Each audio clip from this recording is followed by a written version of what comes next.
迎收看今天的汉天新闻，我是施方圆。首先来看国际方面的消息。当地时间周二，美国政府宣布将推迟施加一些重要中国进口消费品的关税，包括笔记本电脑和电脑显示屏、手机、电子游戏机、某些玩具、鞋类和服装类产品等。此前，美国总统川普表示，这些关税将于9月1日生效。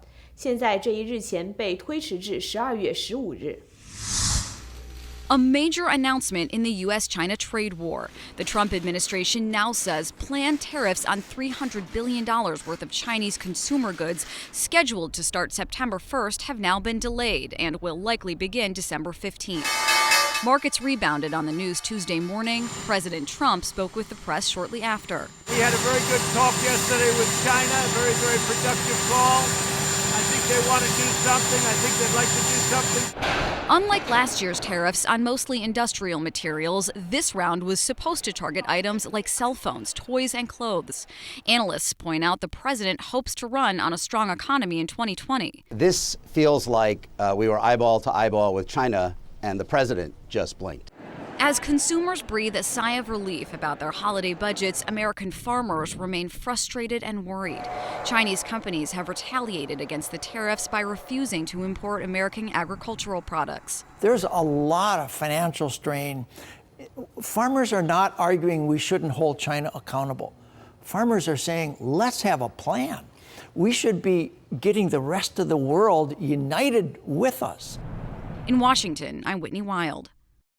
周三，香港的部分示威抗议者就此前香港机场发生的暴力事件以及抗议活动对机场正常运转造成的破坏发表道歉。与此同时，机场管理局宣布已经取得法庭的命令，禁止任何人有意图地阻碍或干扰机场运作。现在，香港机场已经逐渐恢复正常，但当地的示威游行局势还在持续之中。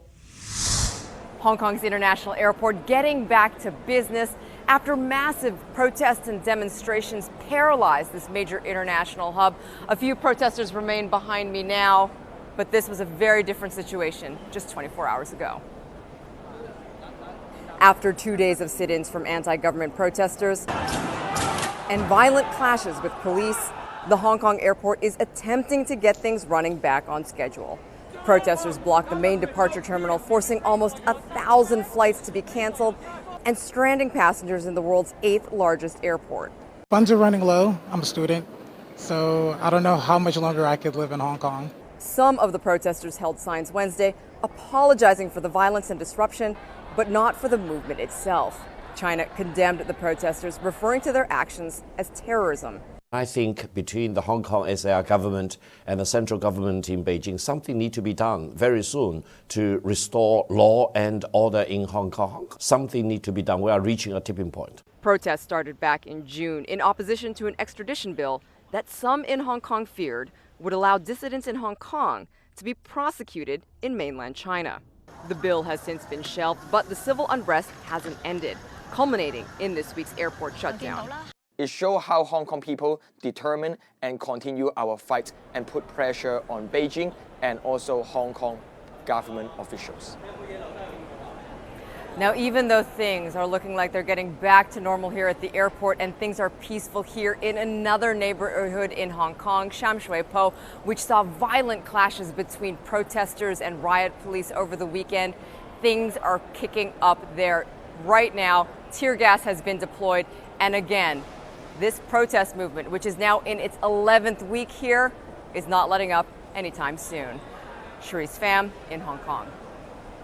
日前，美国总统川普针对最近国内外一系列焦点问题回答了记者提问，包括针对中国目前处理香港游行示威的态度，以及贸易战和关税问题。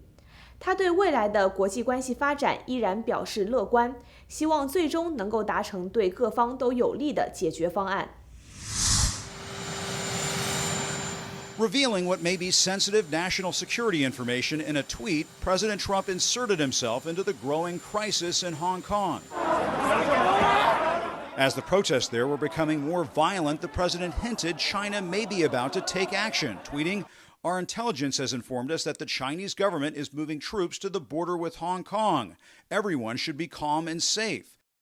Democratic Senator Chris Murphy criticized the president's tweet, saying this is not foreign policy. The president hardly sounded fazed by it all. We'll see what happens, but I'm sure it'll work out. I hope it works out for everybody, including China, by the way. The president is backing off his trade war with China, delaying a new round of tariffs on Chinese products until December. The president said his administration is doing that to spare shoppers during the holidays, even though he's repeatedly said the tariffs aren't hurting consumers. We're doing this for Christmas season, just in case some of the tariffs would have an impact on U.S. customers. On the domestic front, the president continued to express confidence that new gun control legislation could make its way through Congress, despite stout GOP opposition. Look, it's very simple. There's nobody more pro-Second Amendment than Donald Trump. But I don't want guns in the hands of a lunatic or a maniac. And I think if we do proper background checks, we can prevent that. The president also defended top immigration official Ken Cuccinelli, who told National Public Radio that the poem on the Statue of Liberty should be changed to reflect new administration policy to punish legal immigrants who receive government assistance. Give me your tired and your poor who can stand on their own 2 feet. I don't think it's fair to have the American taxpayer paying for people to come into the United States. Cuccinelli was echoing top White House official Stephen Miller, who downplayed the importance of the poem 2 years ago. The poem that you're referring to that was added later is not actually part of the original Statue of Liberty. The president also resumed his war of words with former communications director Anthony Scaramucci. He wanted to come back into the administration for the last 5 months, begging me to come back in. I said, Anthony, I can't take you in, I'm sorry. He calls so much. He's a nervous, neurotic wreck. Scaramucci fired back, tweeting, President Trump isn't a fan of anyone willing to tell him the truth. The emperor has no clothes. The president then turned an official White House speech into what sounded like a campaign rally. In 2020, we're running, so you better get out there and make sure we win. As he complained that just being president has cost him billions, a claim that came with zero supporting evidence. You know, it's probably going to cost me, including upside, downside, lawyers, it's probably costing me from $3 to $5 billion for the privilege. 当地时间13日，美国加州正式对美国联邦政府和环保局提起诉讼，阻止川普政府废除旨在将发电厂室温气体排放量减少近1/3的清洁能源计划。截止目前，全美已有22个州发起对川普政府这一政策的诉讼，认为他鼠目寸光，忽视子孙后代的利益，将对地球的环境引发灾难性的后果。A landmark legal battle that may reduce states' abilities to choose sources of energy with lower greenhouse gas emissions. A coalition of these 22 states and some cities suing the Environmental Protection Agency. The federal lawsuit challenges the EPA in its efforts to roll back restrictions on coal-burning power plants, claiming the change undercuts efforts to reduce greenhouse gas emissions and disregards the Federal Clean Air Act. The EPA and the Trump administration are backsliding once again, bending over backwards for special interest at the expense of the public's interest. The rule change is designed to make good on President Trump's campaign promise to revive the nation's coal industry and eliminates what had been an aggressive effort to reduce the energy sector's carbon footprint. However, the EPA is defending the revised rule, saying it believes it will be upheld in the courts. The Affordable Clean Energy Rule, ACE, gives states the regulatory certainty they need to continue to reduce emissions and provide affordable and reliable energy for all Americans. California's governor warned the rollback neglects the next generation. How can you look the eyes of your grandkids and kids and say that anything you are doing is about them? I'm Reed Binion reporting. 当地时间12日凌晨，位于美国德克萨斯州圣安东尼奥市的2栋与美国移民海关执法局有关的大楼遭到枪击。美国联邦调查局正针对此案展开调查。调查人员称，进行射击的人员众多，乘坐可疑车辆来往，目标非常明确，就是移民局办公室。此次枪击事件与上周的逮捕行动是否有关尚不清楚。Shots fired at 2 buildings associated with Immigration and Customs Enforcement early Tuesday. No one was injured, but there were people inside at least one of the offices under fire. Had the bullets gone 2 inches in another direction, we could be here today talking about the murder of a federal official. The FBI is processing the crime scene and looking at surveillance footage. Officials believe the suspects specifically knew which offices ICE is using. Any attempt at any violence or illegal activity against a federal official, the FBI will open a federal case and we will vigorously go after those that are responsible. This incident comes days after immigration officials detained nearly 700 undocumented immigrants in Mississippi. Last week's massive ICE raid will have an enormous long-term effect on the state of Mississippi. And one day after the Trump administration unveiled a regulation that makes it tougher for legal immigrants to get green cards if they received government benefits. Self-sufficiency is a central part of America's proud heritage, and we proudly stand behind that tradition. Federal authorities have not drawn a link to either of these incidents to Tuesday's shooting, but do say political discourse could lead to more attacks. I'm John Lawrence reporting. 之前在美国密苏里州沃尔玛持枪械出现的男子被警方逮捕后，被控对社会造成了恐怖威胁。